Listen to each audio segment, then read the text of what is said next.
Welcome to the Full Advisor Coaching Podcast with your host, Kristen Herod. Kristen, I haven't been with you in a while. It's good to see you again. How are you? I'm great. Good to see you too, Bill. So what's on the Loving the new table? Proud Mouth merch. It's Oh looking yeah, good. no, that's right. For anybody who's watching, I've got my Proud Mouth flannel on. Hopefully, as the weather warms up, I get a Proud Mouth t-shirt. Yeah, there you go. There you go. That'd be great. Well, that's good. So Yeah. what's on the table today? Oh, I'm excited about today's guest because he is someone that I've been working with for years now, and he's really my go-to resource for SEO and content marketing help. And so Mm, I'm excited to bring him on the show today. excellent. Looking forward to this conversation. Today, I'm excited to welcome Brent Carndiff, who is the founder of Advisor Rankings. And what's really interesting about Brent is that he started his career as a teacher and a basketball coach. And then he got an MBA in financial planning and entered our industry. And I'll let him tell you more about that. But he's been helping advisors with SEO since 2010. Now, you may have already met him because he's presented at XYPN Live, at NAFA Conference, and at FinCon. And you'll probably see him out on LinkedIn and social media. Brent, thanks so much for joining me today. Kristen, thank you for having me here. I'm very excited. Yeah, this will be fun because Brent and I talk many times a week. Yes. Because we have collaborated on projects with clients. SEO is definitely something that comes up frequently and advisors are very into it. But before we get into that, I want to hear a little bit more about how you went from teaching in basketball to SEO. Yeah, sure. I taught elementary physical education for about 15 years, coached varsity girls basketball. It's what I always wanted to do, was coach basketball. And then I ended up leaving basketball. It just was time for a change and started looking. I was looking into my family's finance, planning for college for my kids and, eventually someday, hopefully retirement and really found that interesting. Decided to go back to get my MBA. While I was in school, I had a friend that was a web designer, and he got me into this little retail hobby site and said he doesn't do any marketing, doesn't do any SEO, that I'll have to read, which is, I love reading and learning new stuff. So got into the SEO and really, really liked it.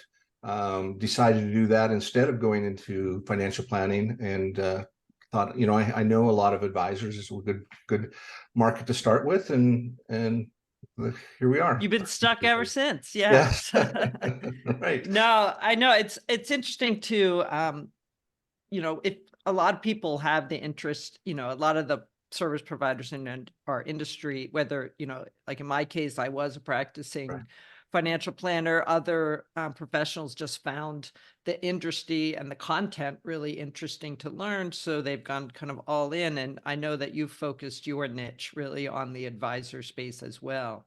Yeah. What is it that you like about SEO? Because, like for me, I'm like, thank goodness Brent's here because I could run fast and far from SEO. But what is it that intrigues you about it? Yeah, it's funny because people either like it or not. Same with web design. You found when I first started, web designers hated SEO, and most SEOs were not. There's the creative and analytical side. I love the strategy, so it was very much like coaching for me. I found when I got into there's strategy, there's planning, there's a score clock, winners and losers, and so I think the same things that attracted me to coaching kind of brought me into SEO. Yeah, I guess the dashboard is kind of like a scoreboard, right? Like you get to look and see, are we winning or losing, or it's a zero sum. If you're moving up, somebody else is moving down. So there's very much, cool. Where you're standing. That's great. That's great.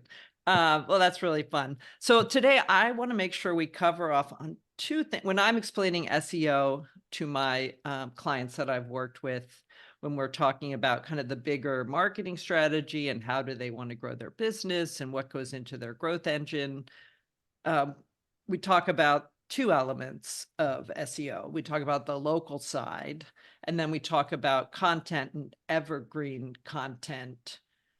just as a way to balance the two. So that's usually where I start the conversation with them, is like saying, okay, they come to me and they go, SEO. And I go, what does that mean to you? So maybe we should back up first and just explain what SEO is before we get into the applications of it. Sure. Search engine optimization. So what I'm trying to do, or what we're trying to do, is help advisors show up when people search advisor related terms. Have them show up on Google and Bing and any other search engine that they happen to be using. Okay. Yes, that's what I know, that when advisors come to me, they're like, I don't know, I get all these requests on LinkedIn that says I can get to the top of Google. And so I know that's somewhat of one of those the silver bullet things that advisors think, okay, well, if I could just get to the top of Google, I'll be all set, which it's not as easy as it sounds, right? No, we've found typically people don't search for advisor, visit their website and call them right away. It does happen, can happen, but it's not usual. It's usually a longer sales cycle. So what we encourage is kind of a broader marketing scheme where SEO is one part of it. You need a good website. You need traffic to that website. So SEO is one way of developing traffic. You can do paid advertising, you can do social, you can do lots of different things. And then right. hopefully capture that lead and continue to nurture them with email, build that list. Right. Absolutely. I'm a big fan of that. So let's break it down. We'll go back to the big question of, I know that everyone always comes to me with local SEO. Sure. And I will say that, and we've talked about this before, I love content marketing. Right. As kind of a primary strategy. So I'm usually like, local, fine, but let's get into the content, what matters to the audience, who are they? But let's make sure we talk about local, because I know you kind of have a projection on where this might go. Yeah, for sure. And local has been throughout the industry, I think, typically forgotten. When people come to me, yeah, local, but I want to do this. It's kind of an afterthought. There's two different ways of optimizing. So there's a general. So search engine is looking first for your relevance. So if somebody's searching financial advisor, wants to develop, or financial advisor Boise, they find all the sites or pages that are relevant to financial advisor Boise, and then they want to order them in authority. So they have all kinds of ways that they measure perceived authority online. And so what we're trying to do is develop both the relevancy through keywords and authority. But locally, advisors are given an advantage, or any business is given an advantage. If you have an address in a zip code, you have a chance to appear in Google Maps or Google Local Pack. And that's an advantage for you locally, where people in the next town over can't appear in that section. And so we recommend taking advantage of that for sure, if you can. And although all of the SEO process that we do, including the content, helps to build overall authority, there's extra steps that you have to take for local. And so we make sure that those things are done, and then you have a chance to appear for search, either financial advisor within your community, or if somebody anywhere types financial advisor Boise, you could appear for that type of search. Okay. What is the Google Local Pack? Yeah, so it's actually what people refer to as Google Maps. Okay. But in reality, they're two different things. So from an SEO perspective, it probably doesn't matter to most advisors, but if you do a search on a website, a desktop or laptop, you get the results are Google Local Pack. It's the 3 with the map beside it. Oh, if right. you do it on a phone, or if you type in Google Maps on your computer, that's a map pack. They're usually fairly similar to the results, but they're not exact. Although the ranking is, the way we try to rank is the same. Okay, so when I go to look on them and I type in financial advisor Boise, and then it shows me the map and all the little dots, and then the sidebar has the firms on the side. That's what we're trying to get to. Yes, for sure. And now, go ahead. I was going to say the one other thing is the listings below those maps. They're called organic listings. They're the blue links that you click on in Google. They are also local directed if the search is a local search. Okay. Where you're at. So we definitely want to get into that pack. And I know that you, when you said you help kind of check the boxes for everything in local, what are some of the things that advisors should be looking for on that front? Yeah. So the very most important thing is your Google business profile. Okay. Make sure that your category is correct, make sure your title is correct, and fill out all the information. Just some of it is for ranking. There's only, I think, 3 sections that actually help with ranking, and the rest just helps with click-through. But Google business profile is the most important. Setting up other profiles, like Bing Places has a thing just like Google business profile. Business directories like Yelp help. And then having those keywords on your website. So if you really want to rank for Financial Advisor Boise, make sure that those keywords are on your page. Okay. Yeah.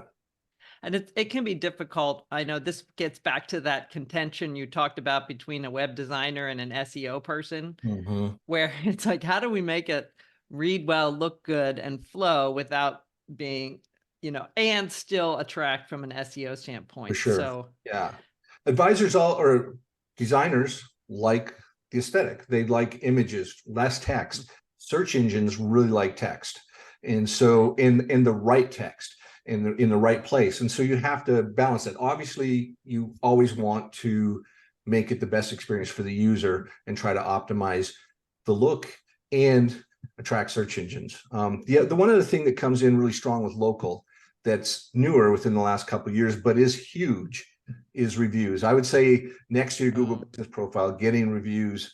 And I know that's not an option for all advisors, but if you can, or you're not sure, you should definitely check in to see if you can, because it makes a big difference.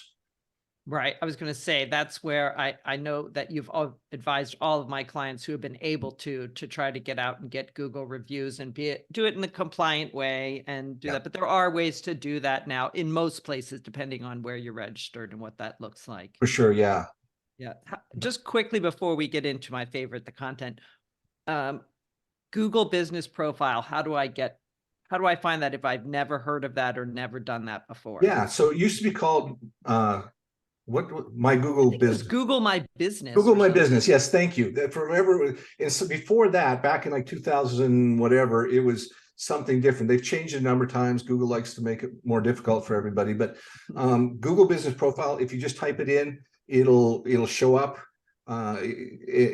and you can click through and find out if you have it, or if you type your business name in Google without the .com, it should pop up. There will be one. It's a matter of whether you actually own it and it's filled out. Right. I think it prompts to have you edit it, or like, are you the owner? Click this. Right. So it does now. Yeah, that in the last year or two has come up where you actually edit it right from the page, the search result page. I was going to say, I happened to be on there yesterday, just working on my full advisor coaching page. So it was kind of top of mind for me, because I've had to do new ones, as with this new launch. So, no, it's very exciting. Okay. So so local, you got your Bing Places, your Google profile, and then you can make changes to the website to make that fit. And I know that you mentioned in a conversation we've had earlier that you think there might be a little more emphasis on local coming soon. Why is that? Well, I think it's slowly been going this way, but there's a marketer that I follow that has for years talked about content shock, that there's so much content out there and it's becoming more and more every day. And it really accelerated through the pandemic as more businesses moved online, started looking at how do I build my digital profile and digital marketing, and started producing content. And there's a lot of great content. And so now it's a real battle for that real estate space. And advisors are in a market where they're competing with some very big high authority sites, all the media sites, right? Finance stuff. And so it's getting more and more competitive. And I think as we move through, who knows what's going to happen with AI and everything else. I too am a big believer in content. That's my preference, is to go through content marketing. But it's getting more challenging. But I think unless advisors have a pretty specific niche that they're right into, they're going to really want to focus on local. There's going to be more emphasis on local, because that's going to be their niche that they can really, my Canadian is showing, their niche that they can really reach. Right. Okay. So, and I know that getting into, speaking of content, getting into content, having a narrow niche also helps with just really connecting with the audience as well. But let's talk about the content side of things, or the evergreen content side, where we can put that into play and how that can help you from a search engine optimization standpoint. And as you're explaining it, can you give us a little more context on what authority means? Yeah. Yeah, let's start with that first, and then we'll get into content. Because I know the way that we look at content and try to decide what kind of content might help us rank. Authority is one of the Sure. measures you look at. Yeah. So authority, and of course, doesn't real life authority doesn't necessarily translate to authority online. Google has its own stuff that looks for one, little things like age of your website, how much content, are you changing it regularly, but the articles that you write show expertise. So as AI has become more common, article, or the potential to be able to write articles, is become easier. And so Google more and more now is going to, they call it EAT with 2 E's, but it's basically measuring experience and expertise, authority, and something else with a T. But they want to know that content is connected to an advisor, not Joe, somebody down the street who just happens to type financial terms into ChatGPT and writes an article. Or same with medical. So it's really, they really emphasize it on medical and lifestyle and financial stuff that'll impact people. So they want to know that there is a expertise behind this article, whoever wrote it. And so another authority step is making sure that as an author or an advisor, that you have like set up profiles on social media, and you tag that you are an author on that blog article. Don't leave it blank. Connect it to your profile, and have a profile on your website about you that talks about your expertise. And of course, the more content you have published, the more expertise that shows up. But then you can do stuff like link articles to each other, relevant articles. So if you're writing about tax planning, and you have, a basic tax planning, and then you get into tax harvesting and all kinds of stuff, you can start linking those together. And that helps show that you don't have just one article on tax planning, you have a whole network or library of content about that. So that brings expertise. And then a real common and traditionally the strongest, and I still think probably the strongest indicator of authority, is other sites linking back to you. Right. So right.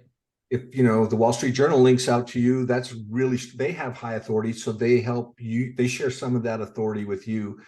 Your local newspaper has some authority, especially locally, and they share it with you, but it's not going to be as strong as the Wall Street Journal. And people always wonder, like, how am I going to get links?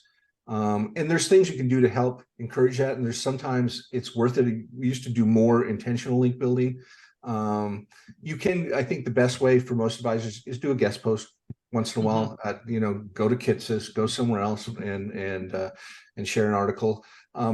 What I found more now is if your website is really attracting links all the time, whether you know it or not, the more content you have, the more linkable assets you have. And so what I found is, as long as you're writing and producing good content over time, the links will follow, and it'll naturally take care of itself. Yes, I don't want to go down the link rabbit hole, but I do know that advisors will say, oh, I put up a page and I'm doing backlinks with other advisors, and they're trying to game the system a little, which I know used to work and seems to be not quite the way to go now. I say just go in the front door, write really good content, write content that's relevant to the pain points of your audience. And then to your point, talk about, get the kind of the content that we can then build the offshoots to it. Cause I love that interlinking web of things. Cause once you start getting into it, and we can share an example of a mutual client we worked with. They had a book written on a topic for their target audience. We had the book.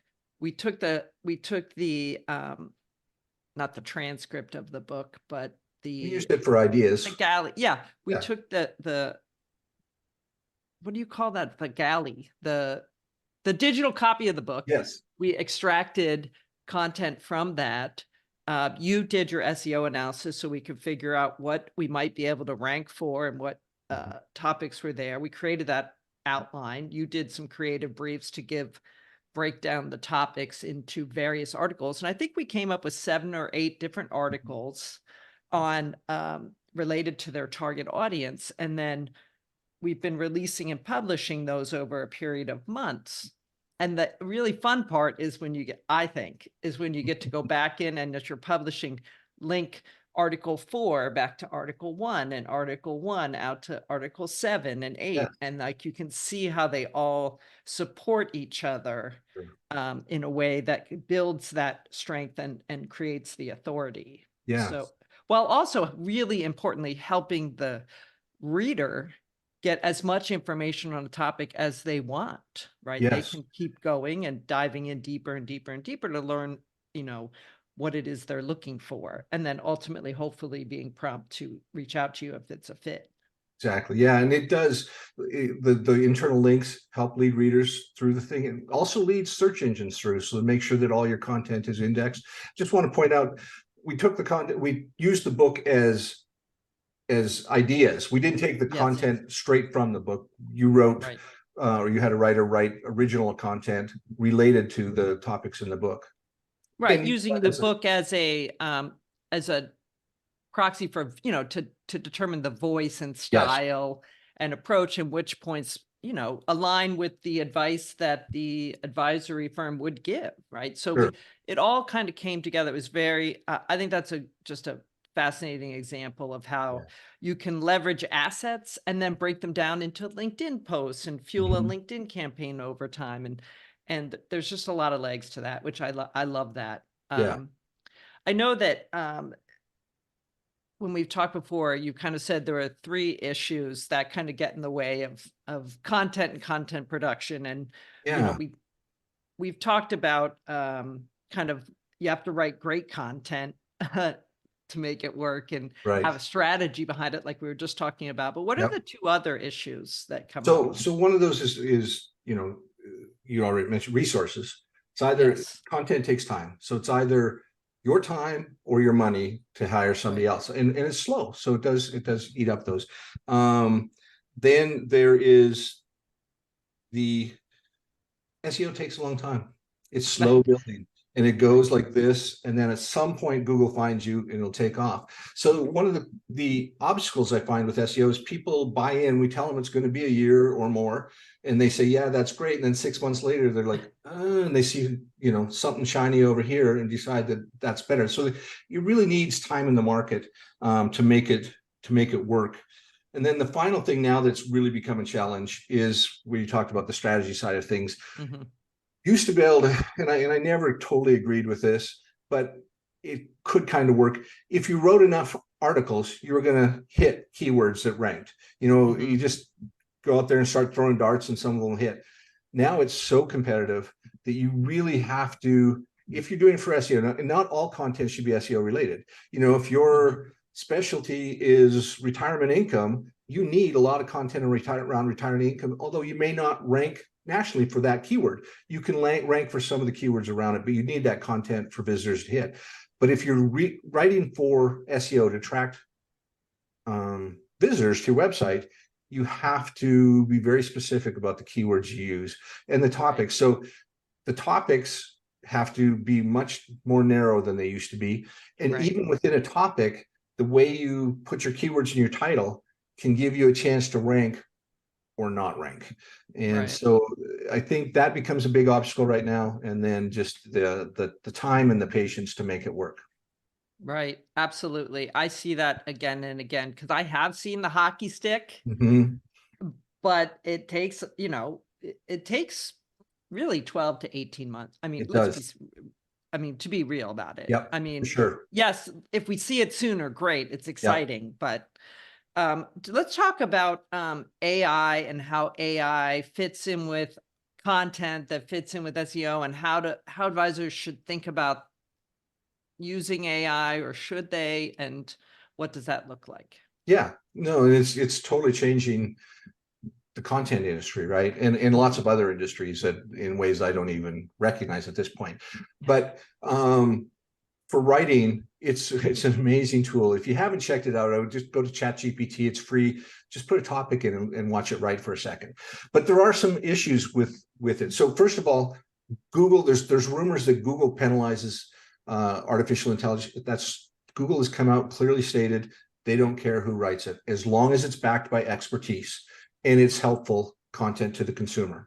That's their biggest thing. So they want whoever's using AI to know that this is the topic and this is correct, because AI will make mistakes. We've come across it a couple times. But Google's fine ranking AI content, and we see it rank all the time. The other issue, it doesn't write. So I've tried probably a dozen different writing platforms. So a lot of platforms have written blog or made blog software on top of ChatGPT or one of the other AI bases. And I've continually come back to ChatGPT, but writing in sections. And then we go through 4 editors.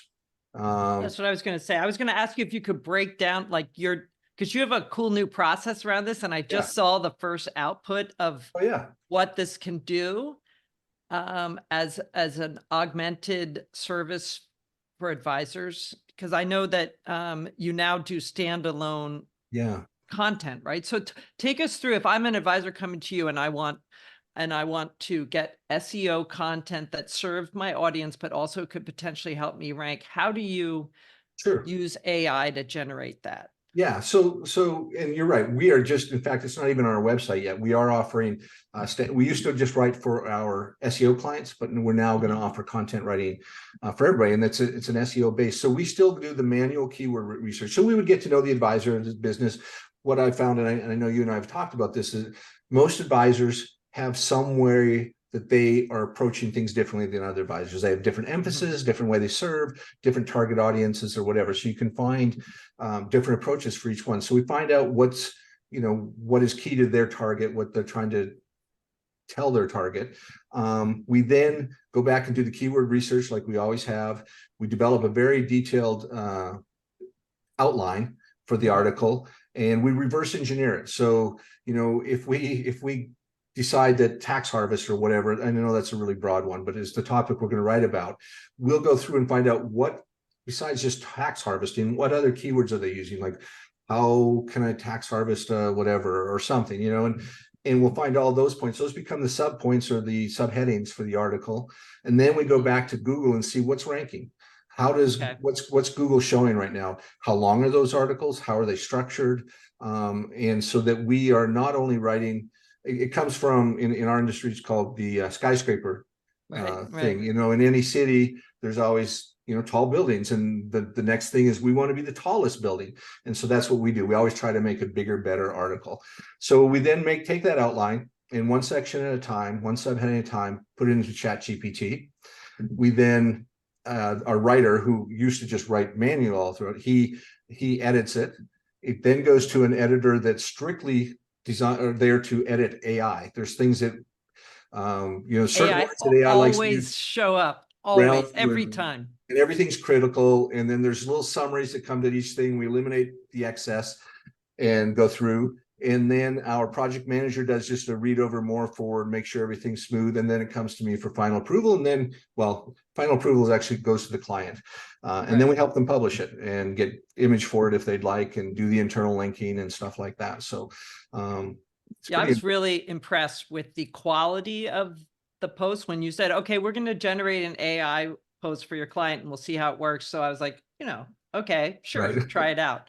And that was that is like the tallest skyscraper in town on that one, I think. But it was really, really well done and interesting. And you can tell that it wasn't, I've used ChatGPT so much that I know they like to use the word navigate and delve and conclusion and realm.